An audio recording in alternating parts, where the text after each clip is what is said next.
Iran এমন এক দেশ যে দেশের আইন অনুযায়ী বাবা তার মেয়েকে বিয়ে করতে পারে। ইরানে যদি কোনো মেয়ে লাঞ্ছিত হয় অথবা ইভটিজিং এর শিকার হয়, তার জন্য অপরাধীকে নয়, সেই মেয়ের মাকে দোষারোপ করা হয়। আজ আমি ইরান সম্পর্কে এমন কিছু অদ্ভুত তথ্য জানাবো যেটা জানলে আপনি চমকে যাবেন।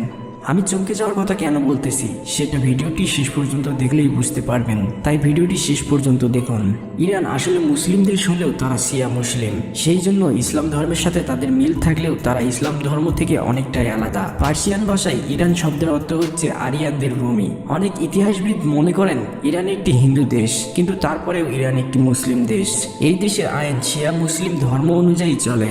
এখানকার মেয়েদের 13 বছর বয়সে হিজাব পরিধান করতে হয়, কিন্তু তারপরেও এখানকার বেশিরভাগ যুবক যুবতী বিয়ের আগে তাদের কুমারত্ব বিসর্জন দেয়, যাদের মধ্যে মেয়েদের সংখ্যায় বেশি। এবং এই মেয়েরা বিয়ের আগে কুমারত্ব ফিরে পাওয়ার জন্য অপারেশন পর্যন্ত করিয়ে থাকে। ইরানে যদি কোনো মেয়ের সাথে জোর জবরদস্তি করা হয় অথবা কোনো মেয়েকে যদি ইভটিজিং করা হয়, তাহলে তার জন্য সেই অপরাধীকে নয়, সেই মেয়ের মাকে দায়ী করা হয়। বলা হয় সেই মা তার মেয়েকে সঠিকভাবে রাখতে পারেনি, যেই জন্য তার মেয়েকে এমন পরিস্থিতির শিকার হতে হয়েছে।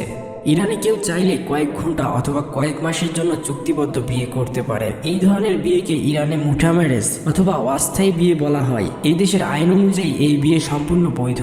এই বিয়ের পর দম্পতিরা কিছুদিনের জন্য অথবা কিছু ঘন্টার জন্য একসাথে থাকেন, তারপরে তাদের মন ভরে গেলে তারা আবার তালাক দিয়ে আগের মতো আলাদা হয়ে যায়। ইরানে মদ একেবারে নিষিদ্ধ।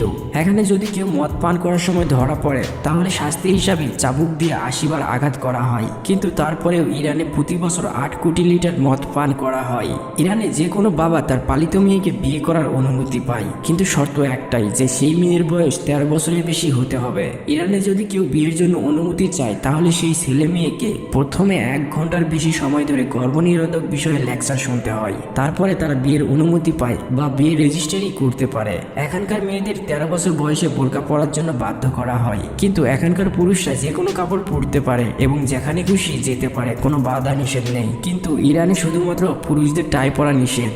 ইরানের মেয়েরা পৃথিবীর সবথেকে সুন্দরী মেয়েদের তালিকাতে পড়ে। আপনি জানলে হয়তো অবাক হবেন যে এই দেশের মেয়েদেরকে বোরকা পরতে বাধ্য করা হলেও এই দেশের মেয়েদেরকে আবার বিক্রি করা হয়। শুধু ইরানের রাজধানী তেহরানে 84,000 মেয়ে এবং মহিলাকে ওইসব কাজের জন্য ব্যবহার করা হয় এবং হাজার হাজার মহিলাকে ফ্রান্স, জার্মানি, ইউকে এবং অন্যান্য দেশে এই কাজের জন্য পাঠানো হয়। ইরানে বহু বিবাহ প্রচলিত আছে। এখানে একটি পুরুষ একসাথে 4টি পর্যন্ত বিয়ে করতে পারে, আর একবার বিয়ে হয়ে গেলে মেয়েদের বয়স যাই হোক না কেন তারা আর লেখাপড়া করতে পারবে না। এখানকার মেয়েদের বিয়ের বয়স 13 বছর আর ছেলেদের 15 বছর। এই দেশে 15 বছরের ছেলেরাও ভোট দিতে পারে। ইরানে আমেরিকান মুভি দেখা নিষেধ, তাই চড়া দামে ওখানকার মানুষ লুকিয়ে আমেরিকান মুভির সিডি ডিভিডি কিনে দেখেন। বিশ্বের মোট তেলের মজুদ 10 ভাগ রয়েছে ইরানে। ইরানে যদি কোনো নারী ধর্ষিত হয়, তবে পুলিশের ক্ষমতা আছে যে কোনো ব্যক্তিকে জোর করে সেই নারীর সাথে বিবাহ দেওয়ার। বিবাহের পরপরই পুরুষ চাইলে ডিভোর্স দিতে পারে।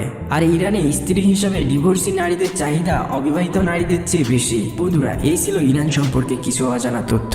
ভিডিওটি কেমন লেগেছে তা অবশ্যই কমেন্ট করে জানাবেন, এবং ভিডিওটি ভালো লাগলে অবশ্যই একটি লাইক করবেন এবং বন্ধুদের সঙ্গে শেয়ার করবেন। আপনি যদি আমাদের চ্যানেলে নতুন হয়ে থাকেন, তাহলে অবশ্যই চ্যানেলটি সাবস্ক্রাইব করুন এবং পাশে থাকা বেল আইকনটিতে ক্লিক করুন, যাতে করে নতুন ভিডিওর নোটিফিকেশন সবার আগে আপনার ফোনে চলে আসে। কথা হবে অন্য এক ভিডিওতে। সে পর্যন্ত ভালো থাকবেন। ধন্যবাদ।